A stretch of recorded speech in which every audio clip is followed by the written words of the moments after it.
Hi, an article from Carol Cadwaladre and Mark Townsend, and it's focusing on Boris Johnson's friendship with KGB, a KGB agent, and now a billionaire.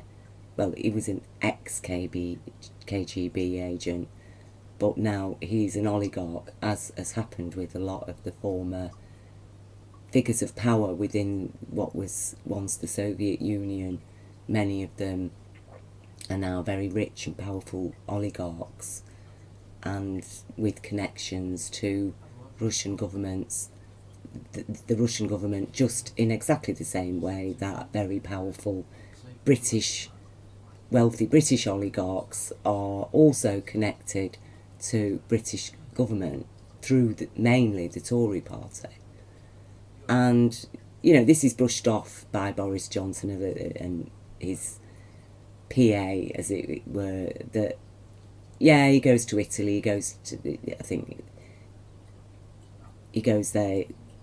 A spokesman has gone on to acknowledge that the meeting between Johnson and Alexander Lebedev, a former KGB officer, did take place, though he insisted there was nothing out of the ordinary. He goes there, Italy, often to stay with his son. He's in Europe a lot and has pretty much all of Evgeny's friends here over the years, so there's nothing particularly unusual about the meeting, said the spokesman for Alexander Lebedev. It is not known what was discussed or how long the meeting between Moscow-based Alexander Lebedev and Johnson lasted. When asked to comment, Downing Street declined. So he's a high-profile Russian mogul who has argued that Western sanctions against Moscow over Ukraine have been ridiculous and ineffective, and whose stint in the KGB is well documented. The development arrives amid ongoing disquiet over why Downing Street last month elected to suppress a secret intelligence report on the threats posed to UK democracy by illicit Russian activities in Britain. So we've got this 50-page dossier that's been paid for by public money. The public have a right to know what's in this document, and really we have a right to know it before the upcoming GE.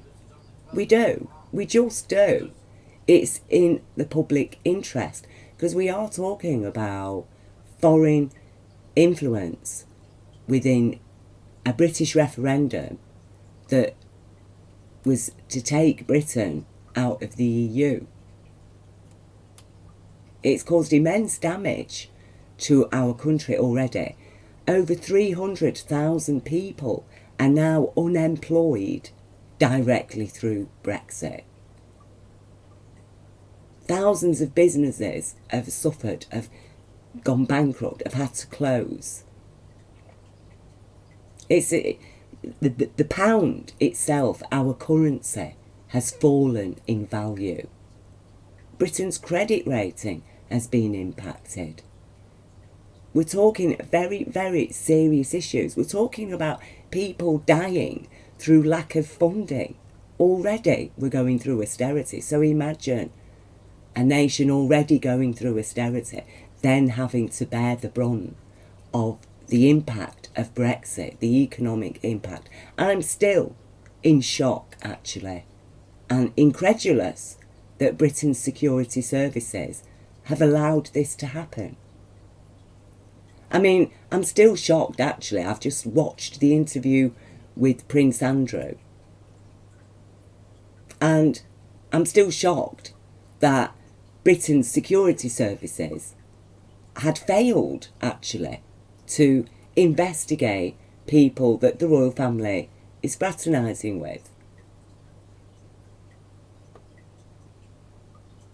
And, allowing people like Jimmy Savile to be knighted, and people like Rolf Harris and people like Edward Heath, when surely Britain's security services aren't doing a very good job if they don't know what's going on here in Britain.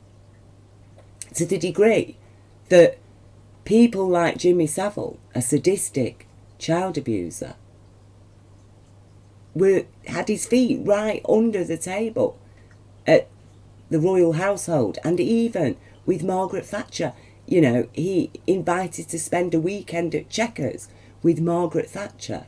These are very, very serious gaps, actually. Very serious failures by Britain's security services. Because, you know, we understand without a shadow of a doubt now, and we know we've had it from we've had it from Trump's recent Labour Secretary Acosta on oath to Congress, because he acted as lawyer for Epstein, and he said on oath to Congress that Epstein, he understood, he'd been informed, was working with intelligence. It is a well-known fact that getting leverage on people of power in relation to things like paedophilia, illegal drugs, is all part of the underbelly of political shenanigans going on in this world that can be used to strong-arm people into agreeing to things that they wouldn't normally agree to, that are actually criminal. I mean, austerity, it is a crime. It is a crime. It is a crime for a government to just remove people's social security, because that's what austerity has done. That is one of the aspects of it, is just to remove benefits, income of people who are already suffering and struggling in this world. To the extent that, you know, an 82-year-old war veteran was, you know, died on the street after being turfed out of being told that he can't stay at a hostel.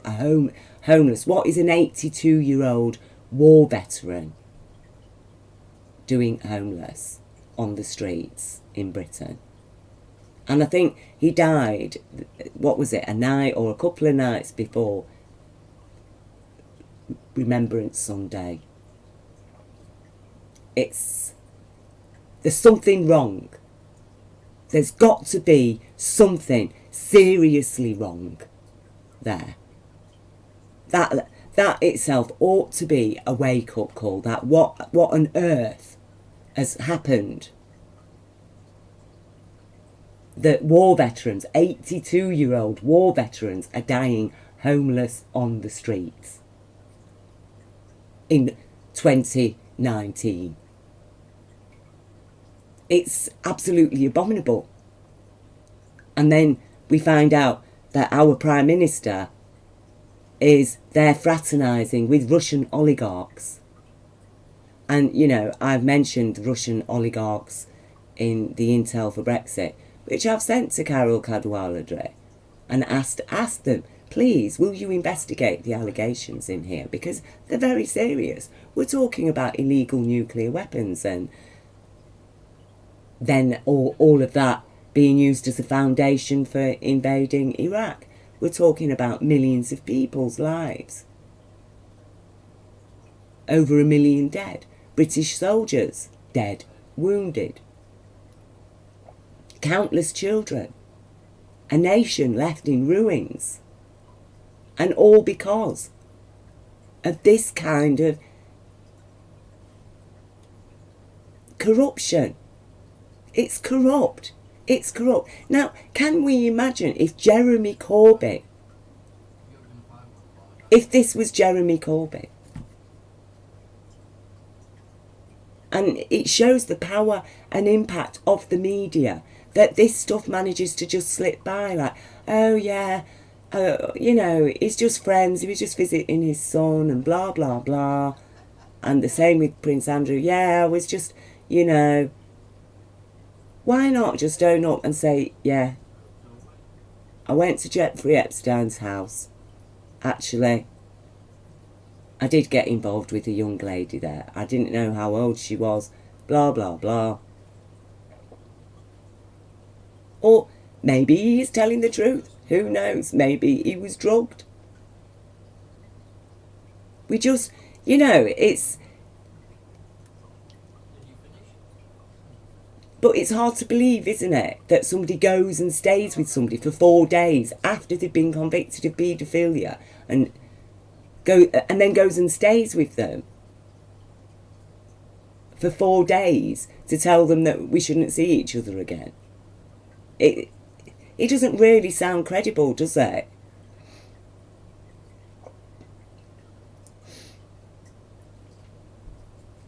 This doesn't sound credible when we know how much money these people are hoping to make on the hard Brexit that Johnson's hell-bent on delivering.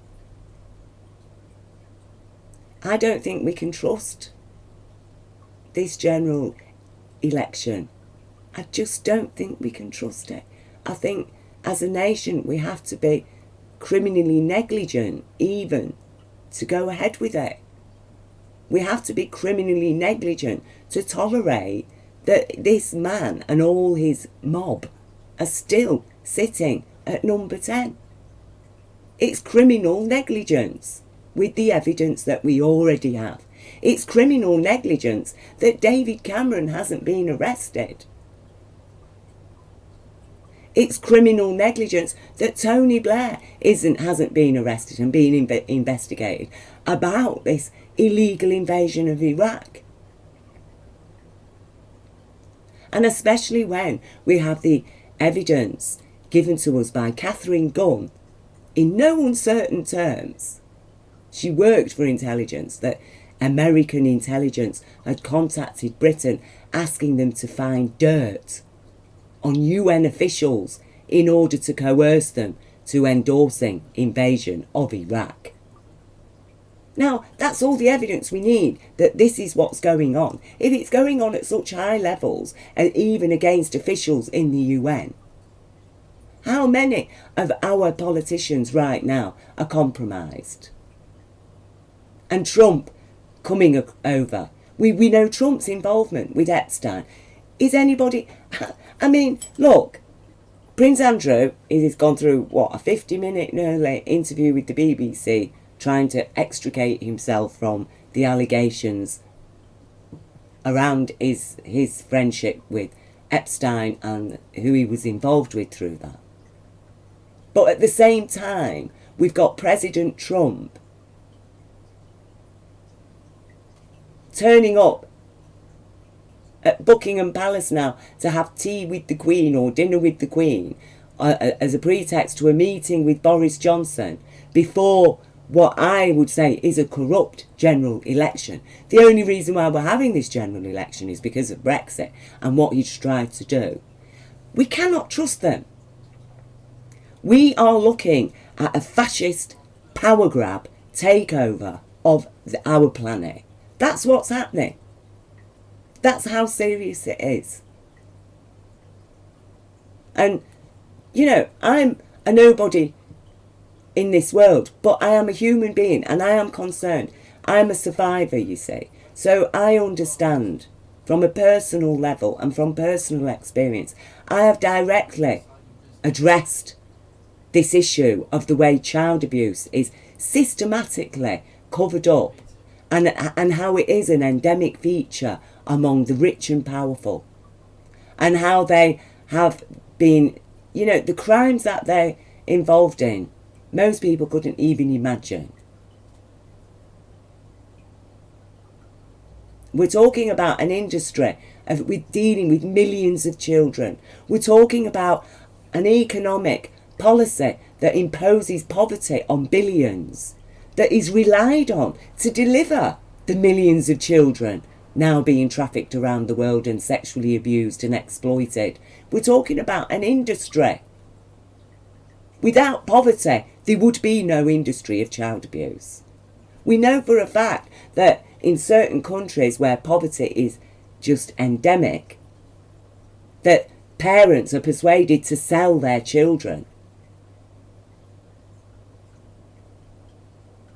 And people condemn the parents. It's like, well, often they have a family of 5 or 6 children. It's like, well, you sell this child and that child and then you get money coming in to raise the other three, so at least one of them might end up with an education and be able to provide for mum and dad in their old age. You know, unfortunately, that's the reality that those people are forced to live in. Otherwise, well, yeah, we'll all just die in poverty. We'll just watch the children. We will watch our children starve. I mean, a lot of people would rather sell their child to a factory prison or to somebody than actually keep them at home just to watch them starve. These are the choices. And yeah, I'm sorry if I sound passionate about that and upset. You know, to be aware of it is the problem, is for people to actually be aware of it as a reality and not as some storyline for some horror movie. You know, the horror movie is a reality that these people thrive on. They thrive on it. They're living big. Brexit is a huge gift to the ultra wealthy, and it is hell for the average British citizen. You know, a lot of British people still don't realise, even though they're still there demanding Brexit, they don't realise that, look, you get your Brexit, you'll be lucky if you still own your house in 5 years' time. You'll be lucky if you don't end up in a factory prison for your pension at age 70.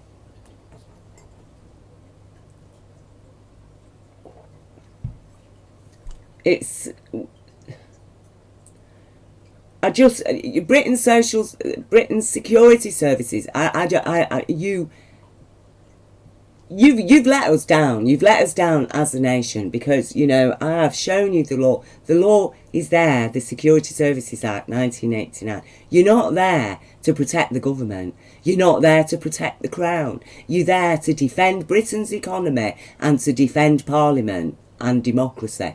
That is your purpose. What have you been doing? How is it a defence to democracy and Parliament and our economy to allow any of this and to allow him to remain sitting as Prime Minister? There is no justification for it. It is a blatant ignorance of the law. It's stated very clearly. You know, I've left it in here. It's stated very, very, very clearly what the Security Services Act is all about and why it is there.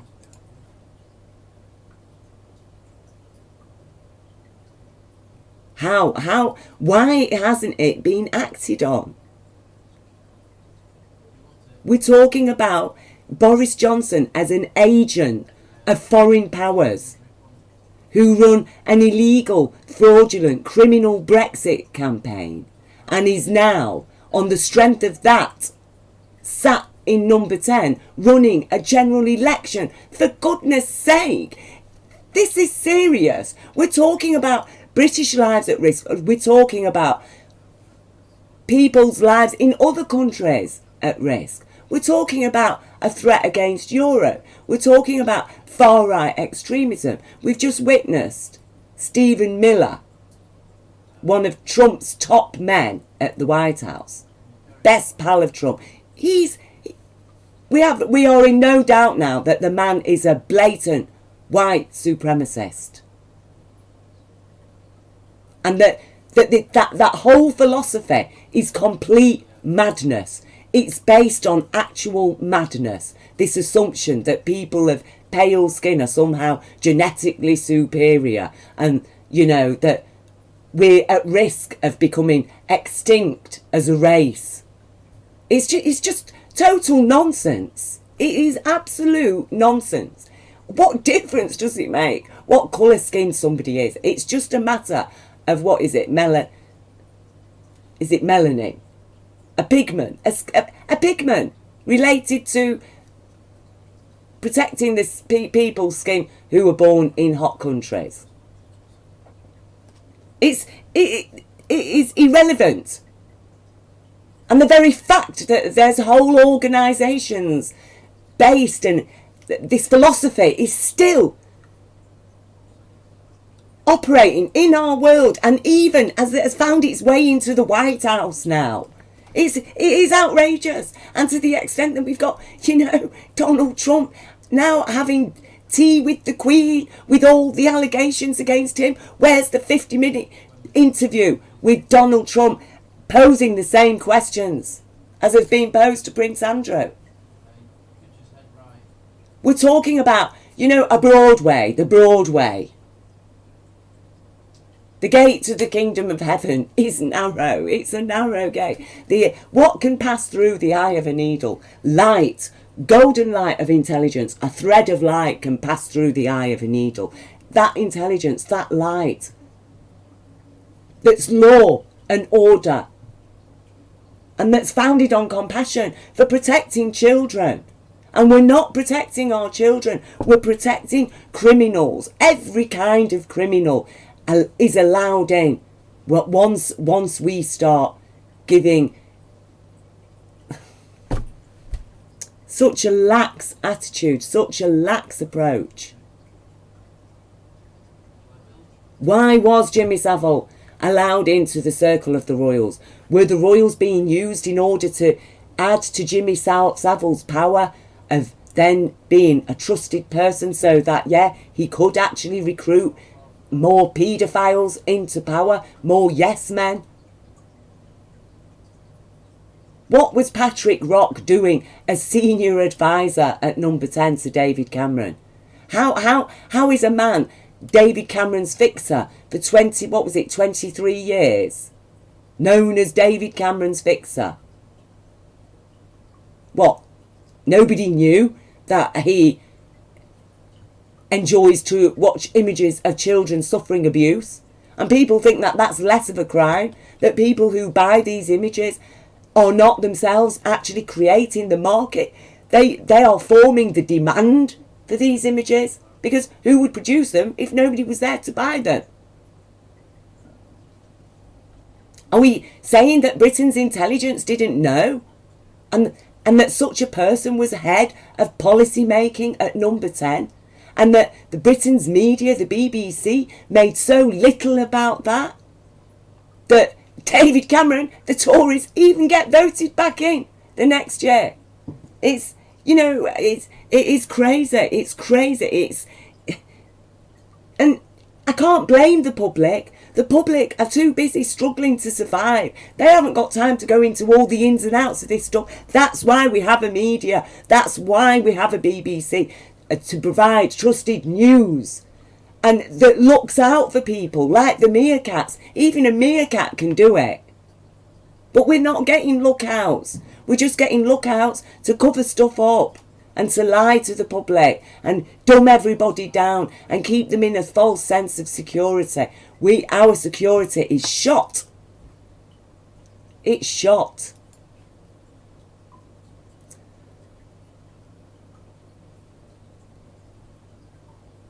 I do not believe that this general election can go ahead. I just don't. I think it's madness. I really do.